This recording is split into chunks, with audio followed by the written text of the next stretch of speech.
Kelly Owen's life was built upon order, dedication, and an unwavering sense of responsibility. As an active heart surgeon, she wielded the scalpel, her hands having saved countless lives from the brink of death. The white coat was her armor, and the clinic was her kingdom.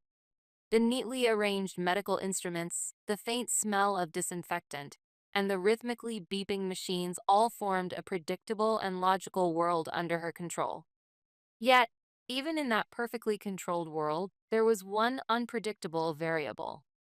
Her younger sister Nicole, a gift left by their parents, born 14 years apart, and the only wound in Kelly's life that would never heal. On that day, Kelly had just finished a difficult surgery and was finally able to take a breath. She glanced at the family photograph on her desk, her young self smiling awkwardly alongside their deceased parents and little Nicole. The window outside was filled with the serene afternoon light of the American West Coast. As she was checking her schedule for the upcoming week, her hand suddenly stopped. The words Nicole's wedding were marked in red on the calendar. She had yet to hear a specific date. It was about time to decide on the details and adjust her busy schedule as a doctor. Picking up the receiver, she dialed the number. "Hello, Nicole. It's your sister. Is this a good time?" "Ah, Kelly. What's up?" "I'm a bit busy right now," came Nicole's voice through the phone, laced with the usual affection and a hint of irritation. Kelly brushed it off and calmly got to the point. "I'm sorry. It's about your wedding. I think we need to set a date soon. Otherwise, I won't be able to adjust my work shifts." "Is the venue reservation going smoothly?" There was a brief silence on the other end. To Kelly, it felt like a strange pause. "Wedding? Oh, well." Nicole replied nonchalantly, as if discussing the weather with an acquaintance on the street. "I had it yesterday. Just a small ceremony with family. It was wonderful, really." "Huh? Yesterday? You had it?" The words drifted in Kelly's mind without forming meaning. "Just family? Was she not part of that family?" "Oh, I didn't mention that. Sorry, it slipped my mind because I've been a bit swamped." A malicious and cruel laugh leaked over the phone. From the other side, another familiar voice was heard. It was my brother, Tom. "Nicole, isn't this cruel for you?" he said, though his voice contained laughter. He was there too. He was an accomplice in this cruel charade. "I see. That's great to hear. Congratulations, Nicole. Well, then, goodbye." Kelly carefully placed the receiver down, ensuring her voice did not tremble. It required far more control than when suturing an aorta. The small click echoed in the examination room like a signal for the end of the world. She sat still for a moment, staring straight ahead. The small seed of doubt that had taken root in her heart for years had now transformed into the ugly monster of certainty, beginning to consume her soul. On the day her parents suddenly left this world, Kelly had vowed to become a substitute parent for this child. Sacrificing much of her youth, love, and leaps in her career, she worked like a draft horse to pay for Nicole's education so she could live without any hardships. She became the guarantor for her first apartment and took on the debts of her brother Tom, who had failed in business, all driven by the single thought of, because we are family. However, for Nicole, Kelly was not a substitute motherly sister. She was merely a convenient cash cow, a wallet that treats her to expensive dinners, a bank to appeal to when she was late on rent payments. And Tom, who sensed this fact yet remained a complacent older brother who indulged his younger sister, always stood by Nicole's side. In his eyes, Kelly's devotion was merely seen as a natural obligation. Kelly slowly stood up and gazed out the window. A single tear fell quietly from her eye.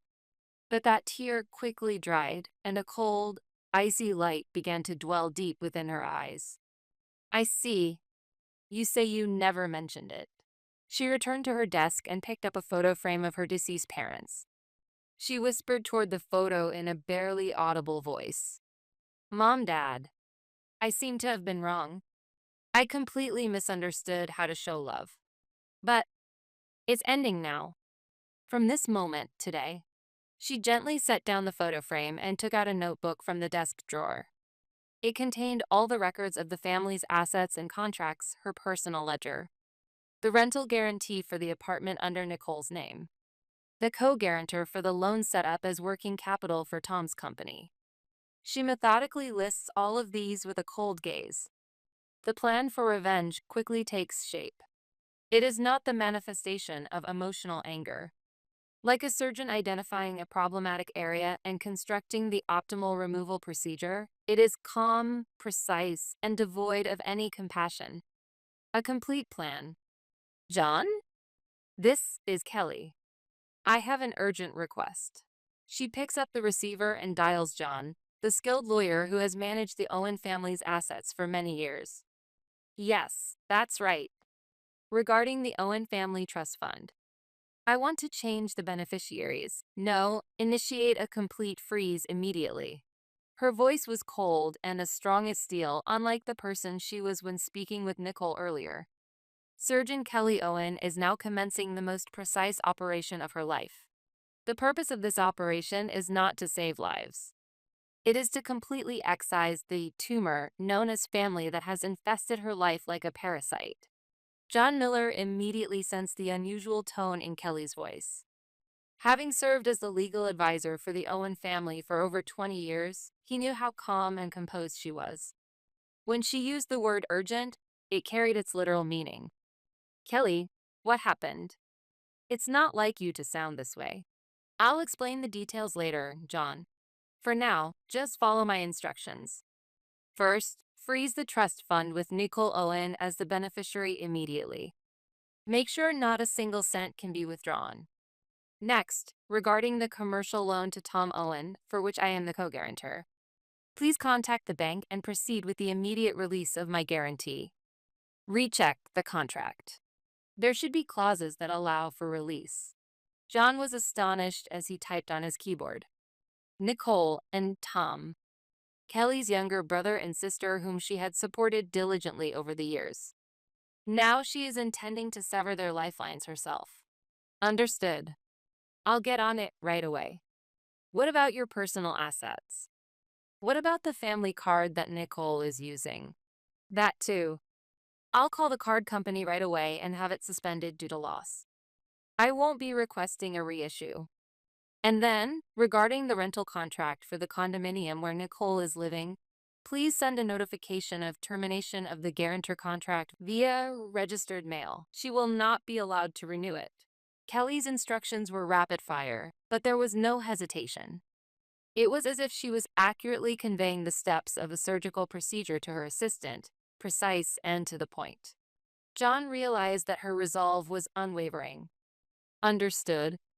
I'll complete all arrangements by the end of business today. But Kelly, do you really understand what you are trying to do? This is a declaration of war. Yes, I understand. This is a war. And I didn't start it. After hanging up, Kelly contacted her personal bank's account manager next. She ordered a review of her complex asset portfolio and the suspension of all automatic transfers, particularly those related to Nicole and Tom. The manager seemed to struggle to gauge the intent behind her orders, while still showing respect for the voice on the line. But Kelly refused to provide any explanations. In her mind, the next steps were already mapped out.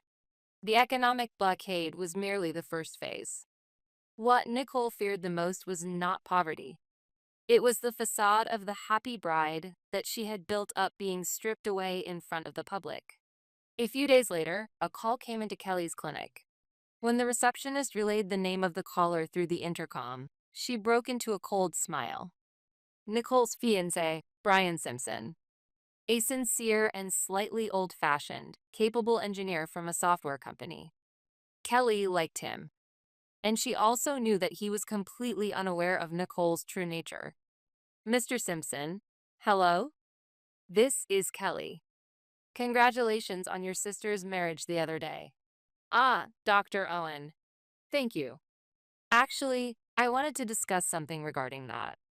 Would it be all right if I came by the clinic today? Brian's voice conveyed confusion and some kind of determination. Yes, of course. I'll be waiting. At 4 o'clock in the afternoon, Brian appeared in Kelly's office as promised. In his hand, he held a high-quality paper envelope. His expression was tense, and his eyes showed that he was deeply troubled by something. I apologize for interrupting your busy schedule. No, it's fine. Please, have a seat. Is there something bothering you? Kelly, knowing everything, perfectly wore the mask of a compassionate doctor. Brian seemed to muster his courage and spoke up. Actually, it's about Nicole. After the wedding, I've noticed she's been acting a bit strange. I've come to realize a side of her financial sensibility that I wasn't aware of, and it's confusing me a bit. Financial sensibility, you say? Yes. Our honeymoon is planned for Bora Bora in Tahiti. The cost is quite high, but Nicole says, my sister arranged everything, so there's nothing to worry about. To be honest, I feel a bit uncomfortable with that. I told her it felt like a burden for you given your own life, but she just laughed and said, my sister is a doctor, so she's wealthy. This is nothing. Kelly quietly listened to his words, realizing for the first time that Nicole intended to make Kelly bear the costs of their honeymoon. He suppressed the anger that almost reached its boiling point with iron will. And also, the costs for the wedding. She said she covered most of the payments with your credit card. Even when I offered to pay, she wouldn't listen, saying, this is a gift from family. Really? Did you cover everything? Brian, Kelly said, calling his name. That voice was that of a doctor revealing the truth. Do I look like I am deceiving you? Brian looked into Kelly's straight eyes and shook his head. No. That's exactly why I came here. Kelly took out several documents from the desk drawer. These included a history of fraudulent charges on cards made by Nicole prepared by John and details of loans that Kelly had been covering. This is part of the statement for the last 6 months, which Nicole paid for using my card. It's from after you started dating. Look, luxury brand bags, aesthetics, lavish dinners with her friends. The total easily exceeds $50,000. Of course, all of it was used without my permission. Brian took the documents in his hand, and his face gradually went pale. Unbeknownst to him, his beloved fiancée was trampling on his sister's goodwill and indulging in luxury. And the cost of the wedding.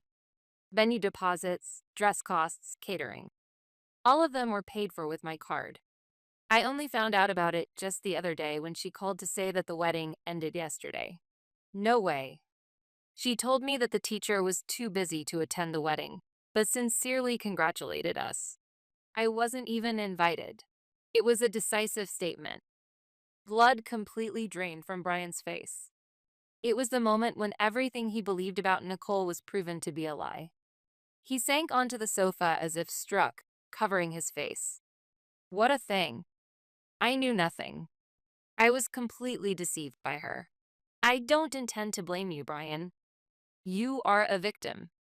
Nicole has a genius talent for manipulating people. I too was unaware of it for over 60 years. While sympathizing with him, Kelly moved on to the next stage of her plan. It is up to you to decide how to think about your future with her. However, if you wish to know the truth, I will not hesitate to help. Lawyer John is compiling all the evidence. Brian remained still for a while, but eventually looked up. In his eyes were sorrow, anger, and a single determination. He offered the envelope he had to Kelly. This is a check that Nicole handed to me saying it's a congratulatory gift from my sister. It probably came from the teacher's money as well. I'm returning it. And I'm calling off the wedding. Kelly did not accept the check. No, Brian. You should take that. You have also been hurt in time and heart by her lies. Please think of it as compensation. However, not from me, but from Nicole herself. It is the last gift drawn from her trust fund through legitimate procedures. Brian had yet to know the cold, perfectly legal calculation behind those words. After Brian left, Kelly's clinic was once again enveloped in silence. However, it was the calm before the storm. Kelly had accurately predicted when she would receive contact from Nicole. It would be when Nicole realized that she couldn't finalize the first-class ticket to Bora Bora and her hotel suite reservation was canceled due to insufficient deposit. As expected, that evening, her smartphone screen flickered manically with Nicole's name displayed. After ignoring the call a few times, Kelly slowly pressed the call button as if she had just noticed it. Kelly, what is going on? My card isn't working. The voice coming from the other end was a shrill cry filled with panic and anger. Gone was the act of the spoiled little sister. Oh, really? That's troubling. Have you tried contacting the card company? Kelly replied in a calm voice, as if she were reading a research paper. I did.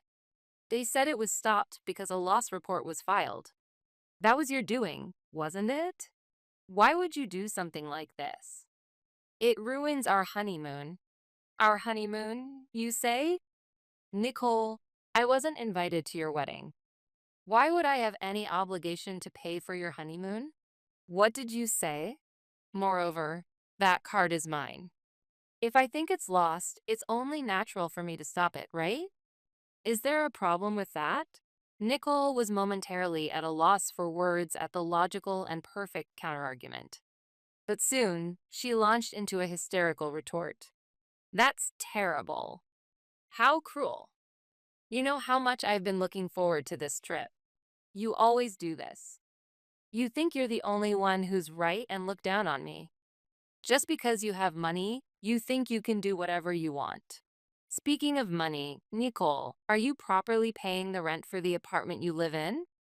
I've yet to receive any delinquency notice as your guarantor. Those words struck a nerve with Nicole. With her income, it was utterly impossible for her to pay the rent for that apartment. It was only with Kelly's financial support that her extravagant lifestyle was sustained. What do you mean by that? I have terminated the guarantor contract as of today. You won't be able to renew it, so you will need to leave within a month. Oh, and about the trust fund you inherited from your father. Unfortunately, there have been some operational issues, and it seems the lawyer has frozen it for investigation. It looks like you won't be able to withdraw a single cent for a while. What? No way. How am I supposed to live without you? That's something you will have to figure out on your own from now on. You're already a married and capable adult. Discuss it well with your husband. Kelly purposefully mentioned Brian's name, knowing it would deliver the final psychological blow to Nicole. Brian is... Nicole's voice trembled faintly. Do you know where he is? He won't answer his phone. I don't know. But he was at my clinic just a few hours ago. He's quite an intelligent person. It seems he has the ability to see the truth of things. On the other end of the phone, Nicole gasped, realizing that her lie had been exposed to the one person she least wanted to know. Kelly, please, help me. I was wrong. I'm sorry. So, just one more time. Apology? That's fine. But shouldn't the priority be finding a new place to live? Well then, I'm busy, so I'll hang up now. Kelly unilaterally cut off Nicole's pleading voice, ending the call. Then she dialed the clinic's reception. From now on, do not connect any calls from Nicole Owen and Tom Owen to me. Please inform them that all urgent matters must go through Lawyer John. The physical boundaries had already been drawn. The clinic's door, the locks of her home. They had already become fortifications to protect her sanctuary. A few days later, while Kelly was tending to the herbs in her garden at home, a familiar car parked roughly outside the gate. It was her brother, Tom, who got out. His face was flushed with anger. Kelly, what do you think you are doing? Nicole is a mess because of you. Tom yelled while shaking the gate. Kelly slowly stood up, still holding the pruning shears, and walked towards him. Tom, please don't raise your voice. It's disrespectful to the neighbors. You care about the neighbors? My sister is about to be left out on the street. Do you have no blood or tears? Where has the you who has dedicated so many years to the family gone? That so-called family seems to have forgotten to send an invitation to my wedding somewhere along the way, hasn't it? At Kelly's calm remark, Tom was momentarily at a loss for words. That was. Nicole thought of you, thinking you were busy with work and didn't want to bother you. Thinking of me? On the most important day of my sister's life, the one I raised as a parent for 20 years? Don't you find that excuse yourself ridiculous? Kelly looked coldly at Tom over the gate. You were enjoying the wedding too, weren't you, Tom? You were relishing a happy time with the family while I wasn't there. You don't intend to include me in that family anymore, do you? If that's the case, then I will also keep you all out of my inheritance. I think that's very fair, don't you? What do you mean by stopping the loans for my company? Without that, we will go bankrupt by next month. That's a problem. But that's your problem, not mine. You are a businessman, aren't you? You should find a solution yourself. You devil. Tom hurled insults, but Kelly's expression did not change at all. A woman appeared behind her, looking concerned. It was Diane, who lived next door. She had also suffered from financial troubles with her family and had become a good confidant for Kelly. Kelly, are you okay? Yes, I'm fine, Diane. It's just a lost dog barking. Those words completely shattered Tom's pride. He glared at Kelly for a while, but eventually got into his car with curses and drove away at high speed. Really, what a horrible thing to say, Diane said. I just stated the facts, Kelly replied, resuming her pruning of the herbs. If you don't cut off the rotten branches, the whole tree will get sick. There was no longer any hesitation in her movements. Kelly's revenge was quietly but steadily progressing. Nicole was officially informed by Brian that their engagement was broken, and upon seeing the amount claimed as compensation, she nearly fainted. Coincidentally, the amount was almost the same as the total she had fraudulently used on Kelly's card. Brian had added his own savings to the final gift he received from Kelly to make Nicole pay for her lies. In their brief conversation, he had stopped being just a victim and chose to take justice into his own hands. Cornered, Nicole and Tom resorted to their last means. They called relatives, spreading lies that Kelly had gone mad with old age and was trying to monopolize the inheritance, gathering allies. Their aim was to socially isolate Kelly and strip her of her capacity to manage her assets by declaring her unfit.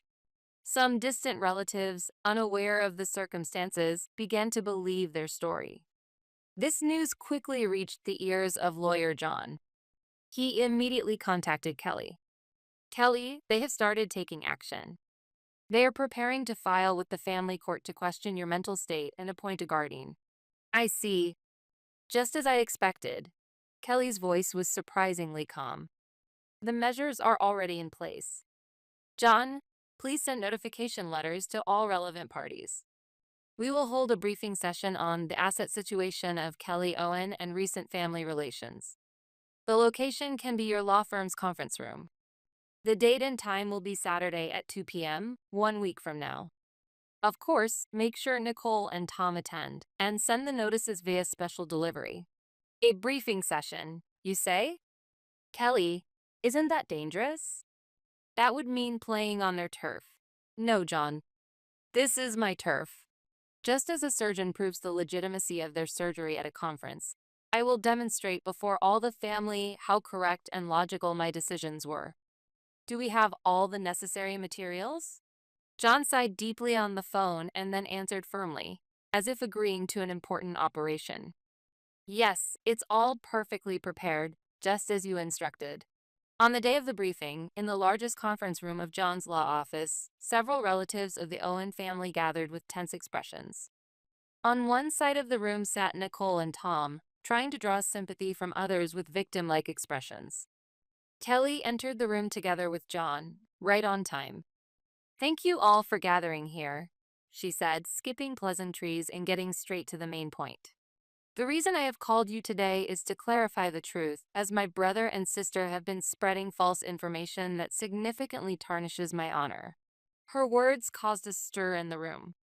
Nicole began to act, proclaiming, Kelly, that's terrible, as she broke down in tears. First, let's address the claim that I unjustly took their assets. For this, we need to go back a bit in history. Kelly turned on the projector. What appeared on the screen was the estate division agreement of their deceased parents. As you know, our parents' estate was divided equally among the three of us siblings. However, the tuition for Nichols' graduate school and Tom's two failed businesses were all covered from my personal assets. Here are the transfer records and the promissory notes they signed. The total amount comes to about $500,000. As unwavering evidence continued to be displayed, the whispers among the relatives began to take on a tone of accusation. I have never once asked for repayment of these debts. It's because we are family. However, it seems they mistook my goodwill for a right. The screen switched, displaying Nichols' credit card statements. Logos of luxury brands and names of high-end restaurants lined up, with the total amount shown in red. These were used without my permission. And to top it off, my own sister held a wedding without even inviting me. The costs were all charged to my card. Kelly for the first time looked straight at Nicole.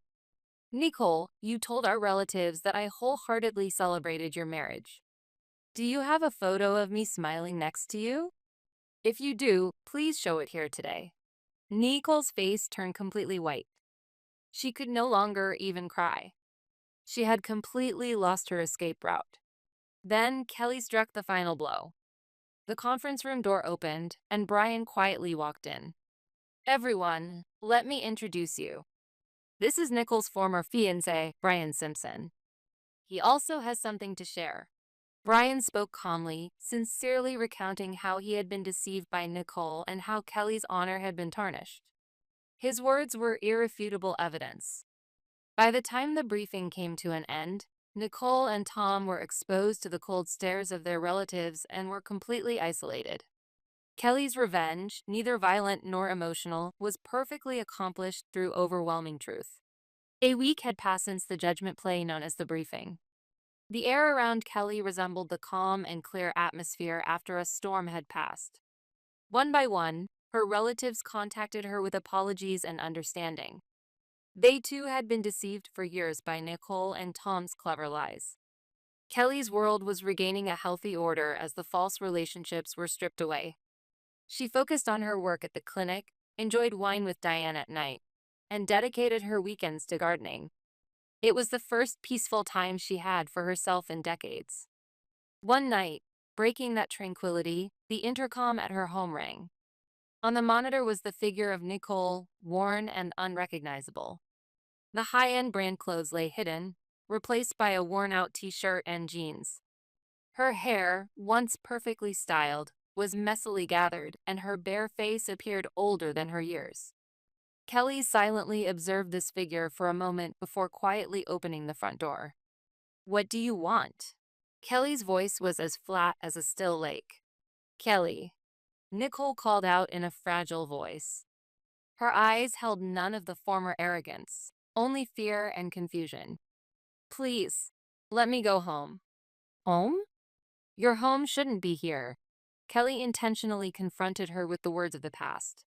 "Me and Brian are no longer together. I've been kicked out of the apartment, and now I'm sleeping on a friend's couch. I can't find a job. I have no credit, no trust. I have nothing left." Nicole broke down in tears, collapsing to the ground and trying to cling to Kelly's feet. "Help me, Kelly. I was wrong. It was all my fault. So please, don't abandon me." Her appearance was pitiful. However, Kelly's heart did not move at all. "Do you want help? I'll help you. However, there are conditions," Kelly said coldly. Nicole looked up as if she had seen a ray of hope. "Hey, I'll do anything. It's easy," Kelly continued. "First, the $50,000 you fraudulently used my card, and then the $200,000 I lent you for your graduate school tuition and living expenses. The $200,000 he took over when his brother Tom failed in business. A total of $450,000. Repay the amount in one lump sum plus the late damages recognized by the court. If you can do that, I'll have to think about what you mean by help." Nicole's face was stained with despair. Well, there's no way you have that kind of money. Kelly raised the corners of her mouth slightly. It was too cold to be called a smile, and it was a perfect declaration of victory. Did I not mention it? I've already quit being your guardian. I won't accept any apologies. Repairing our relationship is out of the question. From now on, you'll bear that debt and live on your own strength. That's the final lesson I will give you. A few days later, a letter arrived at Kelly. The sender was Tom. The letter, written in trembling letters, contained many pages of apologies for his past actions and words of regret for his foolishness. The company's management is declining, and the family is on the verge of collapse. He was not indifferent to money, but just begged for forgiveness as a person. Kelly read the letter to the end, and without writing a reply, she quietly lay down in the fire of the fireplace. Forgive, not unforgivable. They are no longer the people involved in Kelly's life. The seasons changed, and Kelly's garden was full of colorful flowers.